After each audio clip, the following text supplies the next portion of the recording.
All the things they would say about Trump, it's like the big problem is, listen, man, to all the Trump haters, I'm like, I hear you on a lot of it, but bro, when you come to me, like I would sit down with someone and like, why do you dislike Trump? 7 out of the 10 things they said were fake news. Did you see what happened with Shinzo Abe when he's like just dumping? He's making us look bad. I'm like, oh, you mean when he did what Shinzo did first? Like Shinzo dumped the food in, so Trump said, okay, and then followed suit. You're blaming him for that? Well, he's meeting with dictators, and I'm like, negotiating peace deals with dictators is a bad thing now? Obama did it. Even with the Castros.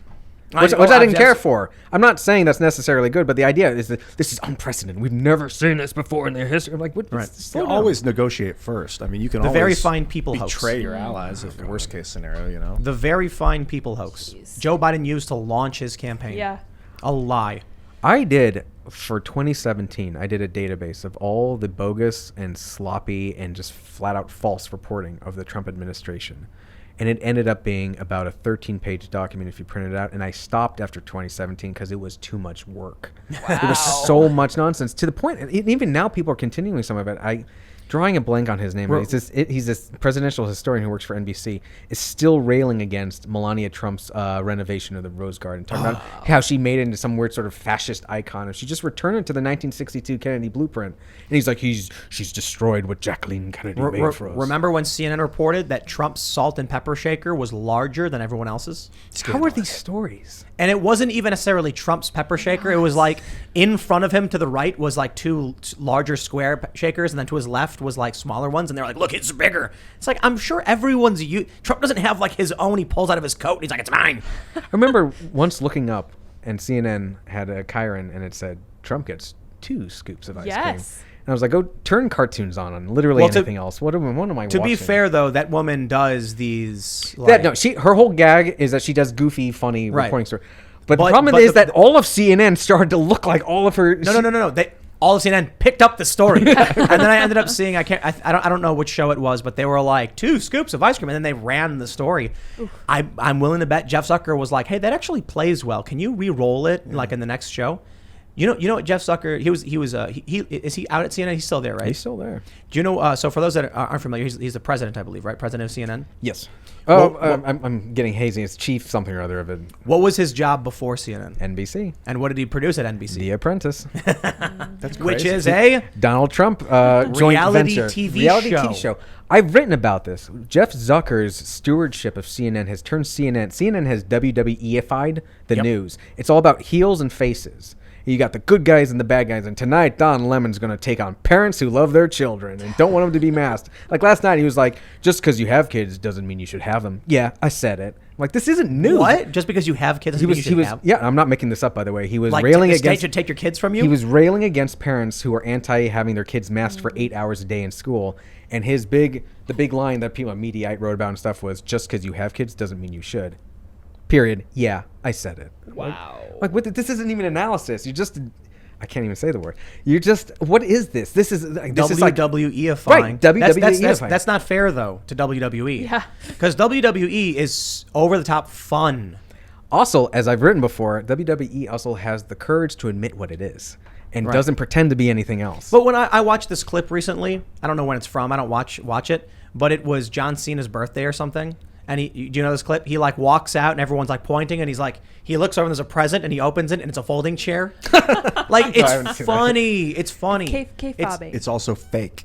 Yeah, they know. Right, but that's the thing. WWE is fake. Yeah. But Hold on. Hold on. It's supposed to be I real. don't like the word fake when talking about wrestling because it's entertainment. It's fiction. I'll put it that way. It's fiction. CNN is not supposed to be fiction. Right, but that's the thing. They have the same approach, which is heels and faces. There's good guys. And since Donald Trump left office, their ratings have tanked. It's been across the board. People don't know what to talk about. That's why you find the next thing. They've been focusing on Tucker Carlson and Fox News. And Fox News has to be the new Trump because Trump's out of office. So. Oh, they've tried. I love it. Brian Stelter is like...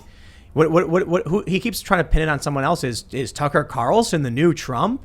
And then who else did he accuse? They went after Marjorie Taylor Greene. It didn't stick. They go after Tucker Carlson. It doesn't stick. Yeah, they found a new person. It seems like every week. They try to accuse someone else of being the new Trump because they are desperate to find a Trump. Right. There's only one stone cold Steve Austin though. Yeah, I'm sorry, exactly. you just can't replace him. And you see this in the news. You see this in MSNBC. Honestly, If you told me in 2016 that MSNBC would be the slightly more reputable network than CNN during the Trump era, I would have said you're crazy. But I have to say it, MSNBC actually was more reputable for all those years. Wow. But all this kind of seems almost beside the point. But this goes to, we have the president who we have now because people were told they needed to be terrified of the other guy because the stuff he did was dangerous and going to get everyone killed. And the irony now is we're looking at a situation where a lot of people, God forbid, just keep praying, that doesn't happen in Afghanistan. And this is what we're at. And I find myself, look, I don't blame Biden voters. There is a part of me, though, that is largely angry because Biden is such a known entity. If you did not know this is who he is, that's on you. You had 40 years of material to look over. There's a few ways I approach this. So for one, I talked about the other day that when it comes to fascist policies, I blame those who uphold them. So with like the New York City mandates, who's making the mandate and who's enforcing it? It's the mom and pop shops that are enforcing it because the cops can't go to every single restaurant. No, it's only because the citizens of New York are willing to do it. Who's the one who's confiscating people's weapons and their right to keep and bear arms? It's the police who are doing it. However, with the American voter, I don't necessarily blame every person who voted for Biden for Biden. Now, it's true that if you voted for Biden, you voted for this. But the media, who is manipulating and lying and ripping off the American people, deserve a massive amount of the blame for this. At the end of the day, I think it's the responsibility of the individual to be informed. And if you're just watching CNN and believing it without doing any fact checking, yeah, you bear responsibility. But how do you deal with CNN, MSNBC, and their outright lies over and over again? Look, man, never been a big fan of Fox News. Not a big fan of a lot of their hosts, but their news, like Brett Baer, is great. Mm-hmm. Bill Hemmer's great. Yeah. What is that? New Day or no? That's CNN, isn't it? That's CNN, yeah. That's America's Newsroom. America's Newsroom. Yeah, they do a great job. CNN I like is Chris trash. Wallace. I know a lot of people don't care for Chris Wallace on the right after the last election. I like Chris Wallace. I think he's straight. He's straight with the news. And CNN is anything but. It's hard to find a straight news reporter. I have this thing on my Instagram from a couple years ago. I think we called it the CNN challenge. And what you do is you turn on Fox News, and then see what they're reporting, and then switch to CNN and see if they're reporting on substantive world news. Mm-hmm. And so the challenge is when you put on CNN, what you put on Fox News, what would I get? So I'm like, oh, there's protests in Iran. A week later, it's a hurricane, a large storm is coming to the U.S. Be prepared, get supplies. And I'm like, okay, let's see what's on CNN. And what was it? A panel talking about Trump. Mm-hmm. Every single time. And Project Veritas had that expose where you had a guy who said, we don't report anymore. CNN used to go out and go on the ground. Now it's like we all just sit around because they're doing Trump panels all day. I should clarify that a lot of my criticism is for CNN's primetime U.S. news reporting. There are a lot of people on the digital side who do a lot of great reporting, especially international reporting. And CNN International itself is almost like its own entity, completely devoid of Zucker's oversight. But you turn on like anything between noon to 10 p.m. and it's just it's like watching professional wrestling but with suits and ties. You might as well just be watching like a video of chickens clucking.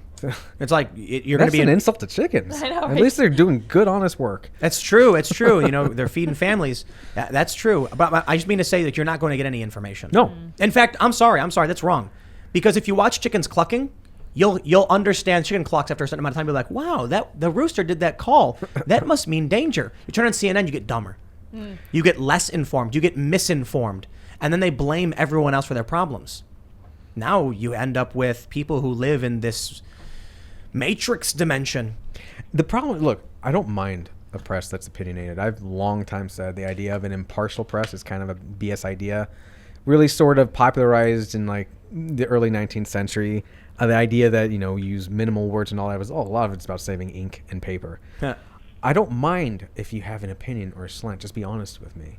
And if you have a slant or an opinion, just be fair in your coverage. If we had a press being as tough and as uncompromising on Joe Biden, things might have gone differently. I'm not saying he would have lost. No, we had collusion between big tech and the media to shut down news stories that made Hunter Biden and Joe Biden look bad. And not just that, but you also had the president would disappear for days on end in his basement, and people would be like, "Oh well, he's probably having some ice cream." Now, what did Donald Trump say today? You're like, "Well, hold on." As it turns out, apparently having a president whose entire campaign strategy was to hide in his basement wasn't great, because they were seeing it now in real time. That's why I say Trump was anti-elected. people when people hit that Biden button or box, they weren't saying Biden, they were saying no Trump. Right. That's all they were saying. Spite vote is such a powerful thing. Look, former President Barack Obama was a very exciting, very likable, very charismatic candidate in his own right. But also, a spite vote in 2008 was a direct answer to George W., who was so unpopular at the time. People weren't necessarily voting against John McCain. They were voting against George W. Bush, who they were very unhappy with. And it helped that the Democratic candidate was extremely slick and extremely easy to want to vote for. I mean, I wasn't covering politics at the time, but even I, just casually watching the news, knew Obama was going to win. Like, you watch that guy and be like, yeah, no, he's going to be the next president. Oh, yeah. And then 2012? No, 2012. Mitt Romney? Ugh.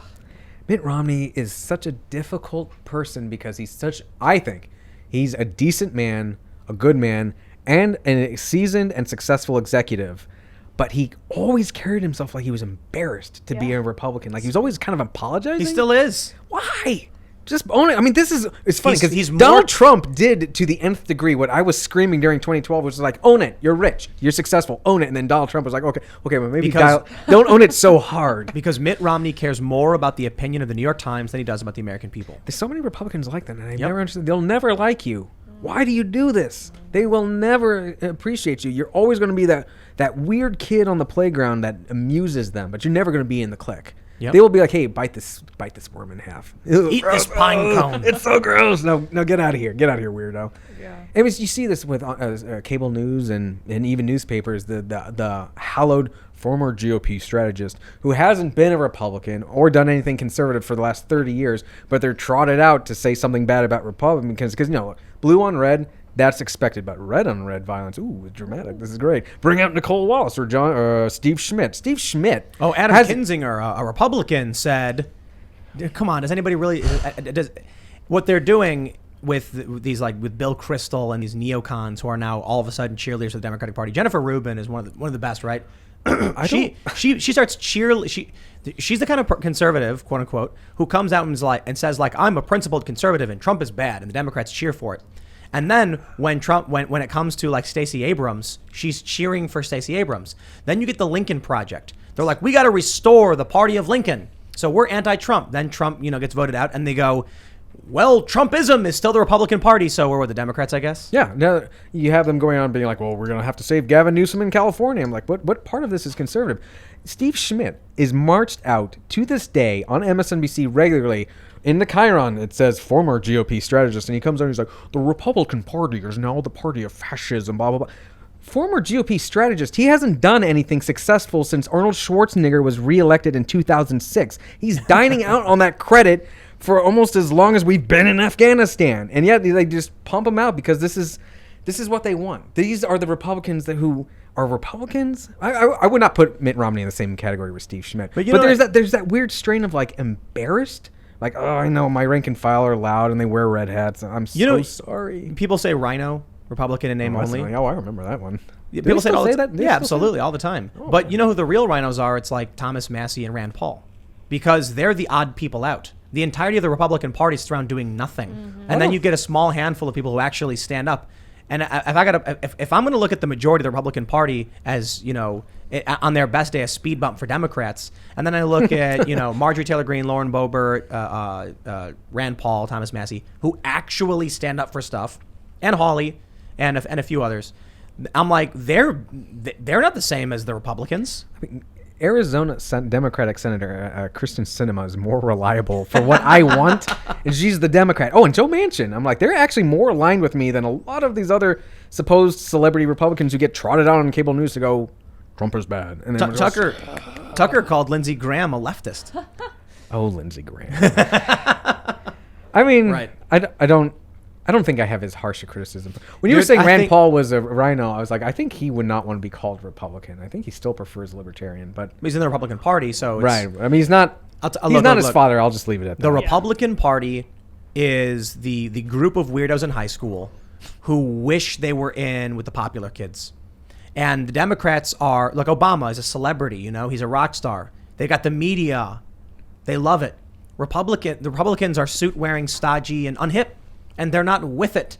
So you get all these Republicans who are desperate to make the New York Times happy because they want to be cool. But they'll never be cool. Nobody likes being hated, but it's just kind of blows my mind that a lot of these Republicans forget you got like 50% of the country, if not more, behind you. You don't have to win over that other half that despises you. Not for long. You don't. We'll see about that. I always come back to this, the idea that it's always going to slip away and we just can't win and all that stuff. And maybe it's too simplistic, but if you can't sell and package liberty to voters, then maybe you're just a bad salesman. Maybe the problem's you. We need better. I'm a conservative. I'm not a Republican. I haven't been a registered Republican for a long time.